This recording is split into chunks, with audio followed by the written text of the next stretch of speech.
Sonagachi Asia का सबसे बड़ा रेड लाइट डिस्ट्रिक्ट,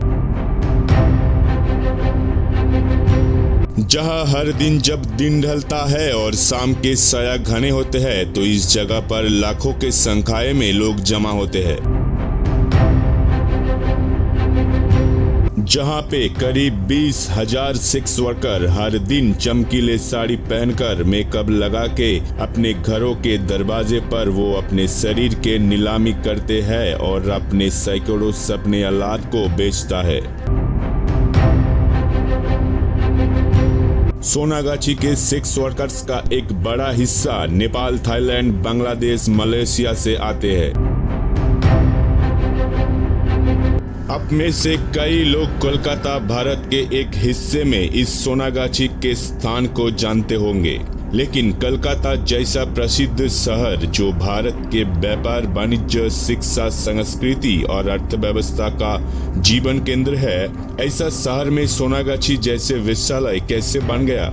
इस वेश्यालय को कौन सबसे पहले बनवाया था? इस जगह का नाम सोनागाछी कैसे हुआ? ये पूरे इतिहास के साथ साथ सोनागाछी के कुछ लड़कियां की जिंदगी का कुछ अनजानी कहानी शेयर करूंगा जो आपको दिल को दहला देंगे। तो आइए देखते हैं पूरे वीडियो, और जो नए हैं प्लीज मेरा चैनल सब्सक्राइब करें ताकि हर अपडेट आपको मिल जाए। तो चलिए शुरू करते हैं। अमेरिकन डॉक्यूमेंट्री बॉर्न इनटू ब्रोथेल्स में एक कहानी बताया गया जिसमें मुन्नी नाम की एक लड़की थी जो उसके असली नाम नहीं था। मुन्नी का घर बांग्लादेश में था। परिवार बहुत गरीब थे। उसके माता पिता परिवार को चलाने में असमर्थ थे। एक आदमी ने उसके माता पिता के सामने एक प्रस्ताव रखा कि वो मुन्नी को कलकत्ता ले जाएंगे और उसे अपनी महल में रखेंगे, उसे शिक्षित करेंगे और भविष्य में उसकी शादी भी कराएंगे। मुन्नी के माता पिता मान गए और उन्हें कुछ पैसा भी मिल गए। मुन्नी 12 साल के थे जब वो बांग्लादेश से आए थे। वो आदमी मुन्नी को लेकर कलकत्ता का सोनागाछी आए और उसे मौसी जो दलाल था उसके पास बेच दिया। मुन्नी को पहले 2 दिन तो कुछ समझ ही नहीं आया, क्योंकि समय पर बहुत अच्छा खाना मिलता था और अच्छे कपड़े, अच्छे बिस्तर। ऐसे ही 2 दिन बीत गए, लेकिन तीसरे दिन उसके अपने चेहरे पर मेकअप कर दिया और 20 लड़कियों के साथ गलियों का लाइन में खड़ी कर दिया ताकि ग्राहक अपने पसंद चुने। पहले तो मुन्नी को कुछ समझ नहीं आए, लेकिन थोड़ी देर बाद मुन्नी के आंखों के सामने सब साफ हो गए कि अब उसके साथ क्या होने वाला है। मुन्नी भागने की कोशिश की पर निकल नहीं पाए। मौसी के लोगों ने मुन्नी के हाथ पैर बांधकर 2 हफ्ते तक एक अंधेरे कमरे में रखा और खूब पीटा। अंत में उसे बिस्तर से बांध दिया गया। उसकी सारी सपने लुट गए थे उस दिन। एक रात उसके मौसी शराब के नशे में सो रहे थे और उसके साथियों वहां नहीं थे। उस दिन मुन्नी वहां से भाग गई और उस रात मुन्नी ने एक पुलिस को सड़क पर देखा और उसे सब कुछ बताया। वो पुलिस ने मदद करने का वादा किया और उसे दूसरे मौसी के पास ले गए और 3 आदमियों ने मिलकर उसके साथ रेप किया और उसे वही छोड़ दिया। आज लगभग 15 बरस बीत चुके हैं। मुन्नी अब 22 वर्ष के है। अब वो इस वेश्यालय को अपना लिया है। अब वो रोजाना 8 से 10 ग्राहकों को हैंडल कर सकता है। ऐसे कितने मुन्नियों ने अपने सपनों को त्याग दिया है इस सोनागाछी में। अब आप सोच रहे होंगे कि इस सोनागाछी के वेश्यालय की शुरुआत कैसे हुए। ये देह व्यापार कोई नई बात नहीं है। देह व्यापार पहले के दिनों में सबसे लोकप्रिय व्यवसाय में से एक था। ये व्यापार लगभग 4,500 साल पहले पूर्व सुमेर में उरुक नामक प्रांत में पहली बार देखा गया था। उन दिनों ये देह व्यापार कई मंदिर के नौकरानियों या देवदासियों का एक पवित्र व्यवसाय थी। इनमें 3 तरह की देह व्यवसाय थे।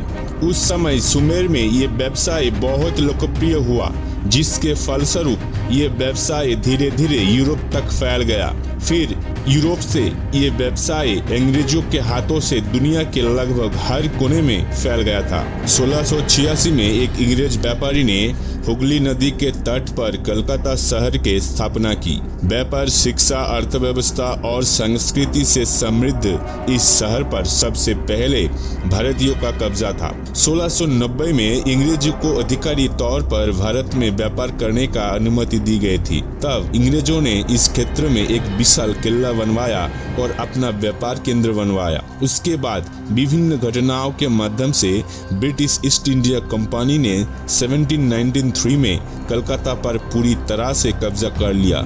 एक समय पूरे भारत का नियंत्रण धीरे धीरे ब्रिटिश ईस्ट इंडिया कंपनी के नियंत्रण में आ गया और उस समय एक कल्चर था जिसे बाबू कल्चर कहते थे। 18 से 19वीं शताब्दी में ये बाबू लोग समुदाय कलकत्ता के इस खास इलाके में अपने रखेलियों रखता था।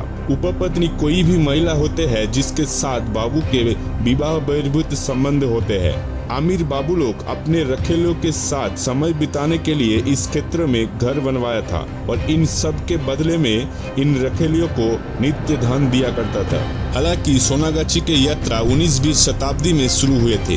उस समय अंग्रेज इंग्लैंड से बड़ी संख्या में युवा अंग्रेज सैनिकों को इस क्षेत्र पर शासन करने के लिए ले आए थे।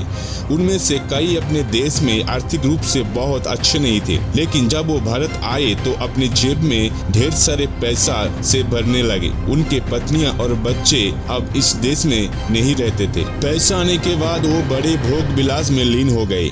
अपनी जरूरतों को पूरा करने के लिए वो बहुत कम पैसा देकर ये रखेल या युवा विधवाओं के साथ अनैतिक संबंध रखते थे और पैसा से शुरू की गई ये प्रणाली ने इस क्षेत्र में देह व्यापार का जन्म दिया। कहा जाता है कि इस तरह कलकत्ता शहर में ये देह व्यापार के शुरुआत हुए अंग्रेजों के हाथों से। अधिक इतिहास से जाना जाता है कि इस स्थान के जमींदार राजकुमार द्वारकानाथ थे उस समय, और उस समय अधिकांश बाबू के लिए एक से अधिक रखेल रखना बाबू संस्कृति थे। लेकिन इन्हें इन रखेलियों को घर के पत्नियों के साथ नहीं रखा जा सकता था, इसीलिए तब वो नए घर बनाकर वर्तमान सोनागाछी में अपनी रखेल को रखते थे। उस समय से इस क्षेत्र में कई मकान बने हुए थे। सोनागाछी नाम इसीलिए हुआ कि उस समय डकैत सनाउल्लाह अपनी माँ के साथ वहाँ रहते थे। सनाउल्लाह के मृत्यु के बाद दुखी माँ ने अपनी झोपड़ी से निकलने वाली एक आवाज सुनी,